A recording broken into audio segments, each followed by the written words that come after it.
Hello, and thank you for clicking on this video. So I wanted to ask you, do you know that you are enough? Now this question was kind of really sparked this past weekend. My cousin made or had printed some T-shirts that are really cool. On the front it says "You are enough," and actually on the back it says something like, "To the person behind me, something to the effect that you are enough and love the person in front of you." So, anyways, it's a pretty cool T-shirt, and but it's an important question, and really you need to know that you are enough. Now, no matter what you answered, do you know that you are enough? No matter if you answered yes or no, please stick with me, because even if you say yes, do you know why you are enough? Because that's an important part to this puzzle. Um, so, really, I want to read some verses too and everything. But I want to start off by saying I think even as believers too, unless you, like I've said, I've called myself, I've been a believer, but now I'm a knower. And if you're not really a knower, if you're a believer, I'm not saying anything's better or worse or better or anything. Okay, we're all on our own journey, so don't take it that way. But what I do want to say is I think many of us don't give God enough credit. Okay, like I said, personally for me, I wasn't thinking big enough about God. Right, like um, yeah, God's all powerful. God created everything. God is the Almighty. He is the Lord. But it wasn't real in my life. Like, I didn't live my life that way. I didn't see my life or see things that way. Like, he is doing so much more than we are aware of, and doing so much that we kind of we really take credit for. And that's why, like, feeding your pride and ego and stuff like that based off being wise to yourself, or based off of man-made measurements or man-made titles, or man-made, I would say, what's esteemed as a goal, is an illusion, is foolish, because really, first of all, the creator created all of us and everything. And when you if you really know what that means there's nothing that isn't done because of God. Okay? And so I kind of want to bring this question up: are you enough? For both the people that think no, I'm not, and even the people that think yes, I am. Because it's we are enough because we are creations of God. We are enough because, if first of all, if you say no, you're not enough, then you are basically saying that God is stupid, and God is a liar, and God doesn't know what he's doing. Okay? So that's where the rock is, because even if you doubt yourself, don't doubt him. And know that there's a purpose. Know that he's got this. Okay? And again, that's the rock. Because that enemy is going to sit there and try to say you're a failure, you're not worthy, you're not enough, and all that stuff, right? Those are lies. Because what those lies do is, it really, think about it. If you think that you're not worthy, you're not enough, you're not all that stuff, right? It draws you away from God, because you think you're not worthy. You think you're so bad that he can't do anything, or he doesn't love you, or any of that stuff, right? So that draws you away. So don't do that. Understand that God created you. He loves you. You are enough. Because again, if you say that you're not enough, you're saying God isn't enough. Like God didn't do enough. Okay. Now, if you say yes, you are. Now the thing is that based off of what you like, your own abilities or your own accomplishments measured by worldly measurements? Because if so, because sometimes I know this is a issue nowadays. Is that fueled by your ego and pride that are really illusions? Do you think you're better than others? Not only are you enough, but you're more than enough type of thinking. You you only are able to do things if God allows it and God sets it up and God gives you your strengths and your weaknesses. All right. So really it's all for the glory of God because he has made all this stuff, right? But so I want to kind of balance no matter what side of that scale you're on to keep in mind that you are enough, but you are enough because God is in control and God is the Almighty and all knowing, all powerful, the Alpha and Omega, the beginning and the end, the creator, that's just everything. Okay? He is the great I am that I am. Now, you know, it's easy for me to say now, but it's because I've experienced God. And I've said this many times. If you desire to know, if you desire to have understanding and wisdom and peace and joy, all the fruits of the Spirit, if you desire it, like your emotions are boiled up to tears almost, or to tears, with desire, then He will show you. Okay. But and just like I mentioned, if you're in the mindset and believing that the lies that you're not worthy, you're not enough, and all that, that kind of pulls you away from God.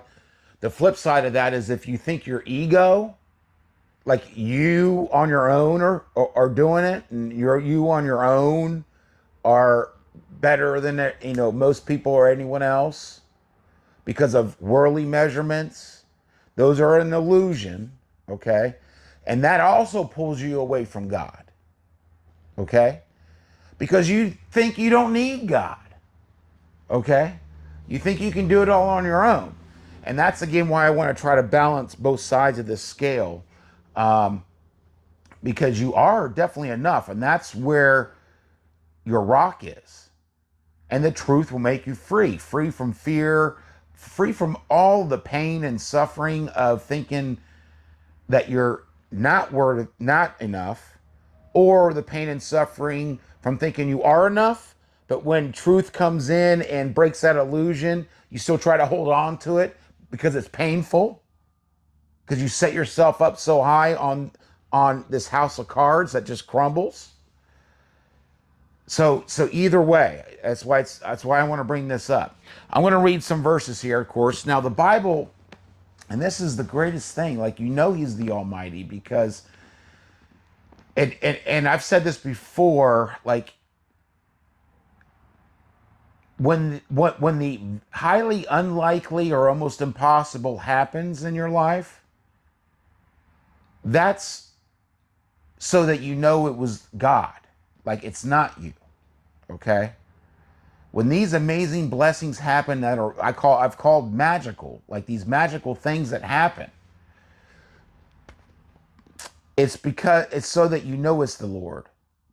So He loves to use what man will say is not good enough, or where man doubts, or break those illusions that man has as far as you need to be this to be enough. He breaks those, and the Bible's full of it. Okay, it's really full of it. But I want to speak about just really a couple today.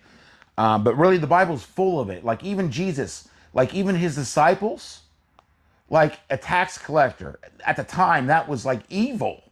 This is a Jew, working for the Romans to take money from the Jews for taxes. Like that was like a traitor type of mentality, let alone sinful and all that to his own people.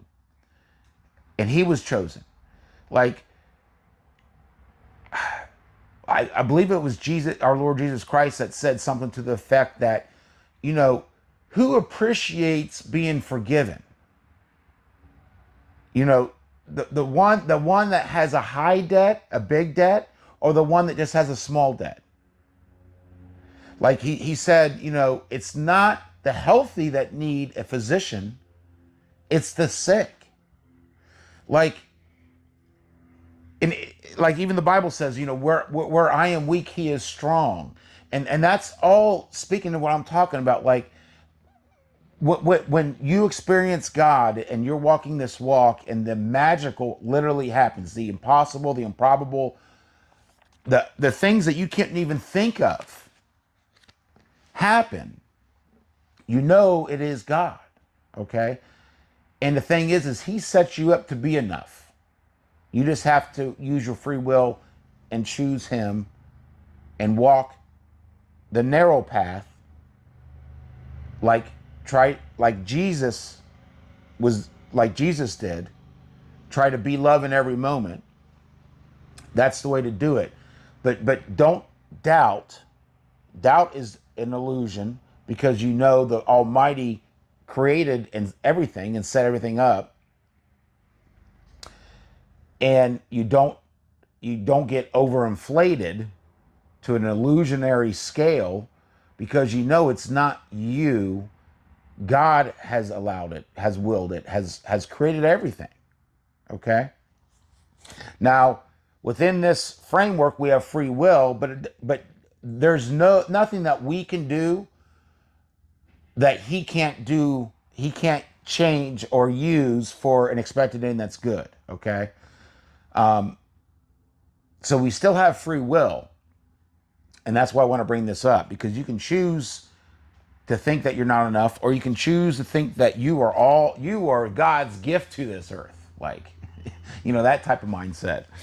Well, anyways, let me get to reading some verses here. I'm going to start with Exodus 3, chapter 3, verses 10 through 14.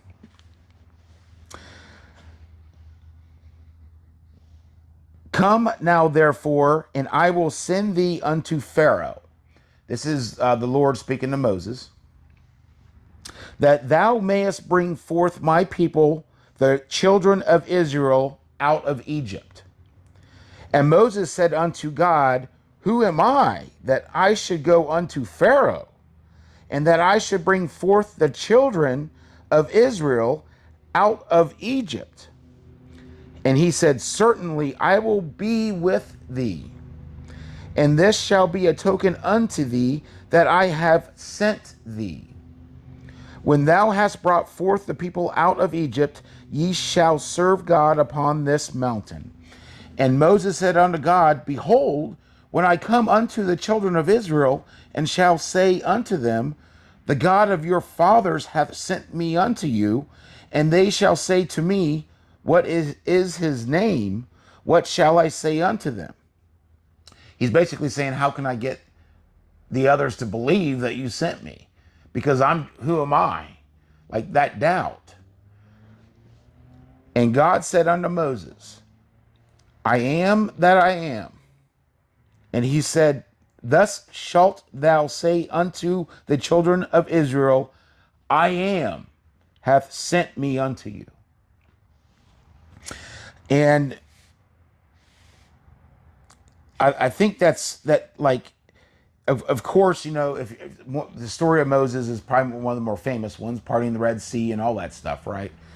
And but I love this because for what, centuries at this point, the people of Israel were slaves of Egypt. Okay, generations. Like everyone alive at this time grew up in bondage as a slave, and it seemed impossible. And not only that, but Moses himself is like he was saying, I'm not enough. This is true for all of us, really. And then God says, certainly I will be with thee. And nothing is impossible with God. That's why, and he chooses people where, as far as the worldly measurements, doesn't seem like it's possible. So you know he is the Almighty. He is the living God. Okay? All glory to him. But so I wanted to bring this up because before Moses went up to the Pharaoh with his brother Aaron, actually Aaron was more of the speaker. And before he led his people, to even while they were on their way to the Red Sea, the people of Israel were doubting him and saying, look, you're going to trap us. And then when they got to the sea, they said, you trapped us. And Moses, through already experiencing, and now he knows that God is with him, there is no doubt. Like doubt is gone away with. Okay? So you are enough. Don't doubt. Just involve God in all things.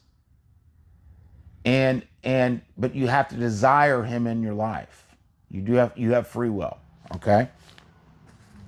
The next one I'm going to read is actually Judges chapter 6, verses 12 through 16, talking about Gideon. 12 through 16. And the angel of the Lord appeared unto him, Gideon, and said unto him, the Lord is with thee. Is there a theme here? The Lord is with thee, thou mighty man of valor. And Gideon said unto him, O my Lord, if the Lord be with us, why then is all this befallen us? And where be all his miracles, which our fathers told of us, saying, did not the Lord bring us up from Egypt?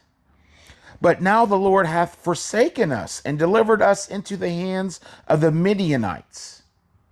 And I love this as an example. That's why I want to choose this, because this is the part where it's like, be patient and trust in the Lord. It will be done at a perfect time, the perfect set of events. And where it seems like God has forsaken you, he has not forsaken you. He is with thee. Okay? And so don't fall for the lies of darkness, where the agents of darkness will whisper in your ear that you're not enough, that God has left you, that you're not savable, or you're not worthy, and all that stuff. You are, because he created you. And you are enough because he is with you. Okay? But you can choose to turn away, which I highly suggest don't do. Okay? Because that's when the magic happens. When it seems like it's a dead end. Seems like you're faced in front, the path in front of you is the Red Sea, and behind you is Pharaoh's army. Okay? Do you think Moses on his own could say, oh, well, I'll just part the Red Sea? Did you think that was even a possibility in his head? No. And the Lord made it happen. Like, this is the way he works. Okay? But let me finish this. Of course, the Gideon saying, why has all this bad stuff happened to us? And the Lord looked upon him and said, go in this thy might, and thou shalt save Israel from the hand of the Midianites. Have not I sent thee?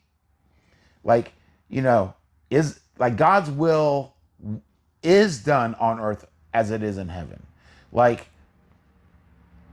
there is no maybe, or there's no let's try to work to make it happen. Like, his will be done on earth as it is in heaven. And where Gideon was saying, where his doubt was, he said, have I not sent thee? Like, if God's going to send you, or God's will be done. Like I said, like, he's not going to send you on a maybe. Like, there is no maybes with God. There is no chance. There are no coincidences. Okay. And the more you experience God, the more you will gain wisdom and understanding and be stronger and know for yourself. Okay. The last one I'm going to read about here is about King David. It's going to be 1 Samuel chapter 16, verses 6 through 13. And it came to pass when they were come that he looked on Eliab and said, surely the Lord's anointed is before him. By the way, this is, if you don't not familiar, this is where Samuel, the Lord told Samuel to go to the sons of Jesse because the Lord has a king. He has chosen a king. And so he told Jesse to get his sons together, and he's going, in front of his sons to find who the Lord has chosen to be king. Okay. And he saw Eliab and said, surely the Lord's anointed is before him, because he was looking on man's thinking. Okay. But the Lord said unto Samuel, look not on his countenance or on the height of his stature, because I have refused him. For the Lord seeth not as man seeth.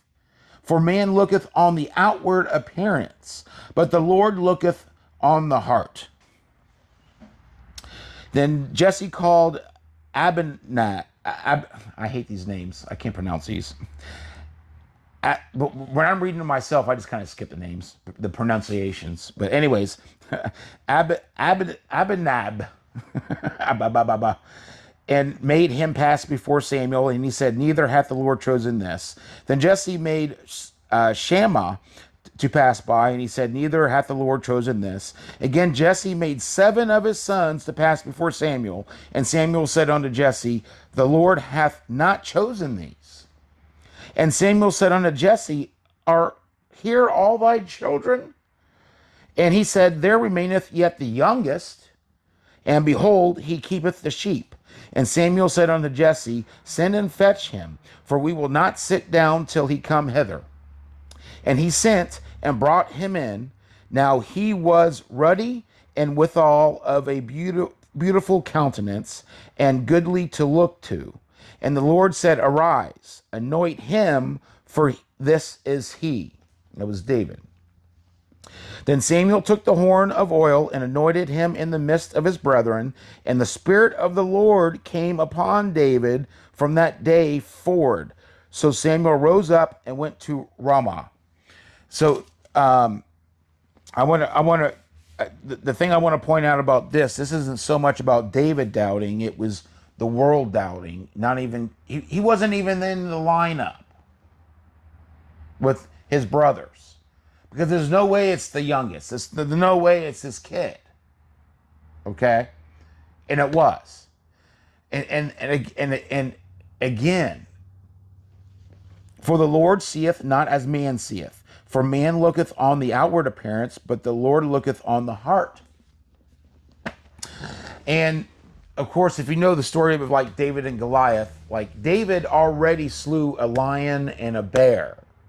So like David already knew, and he knew the Lord made it happen. Like the Lord enabled it to happen.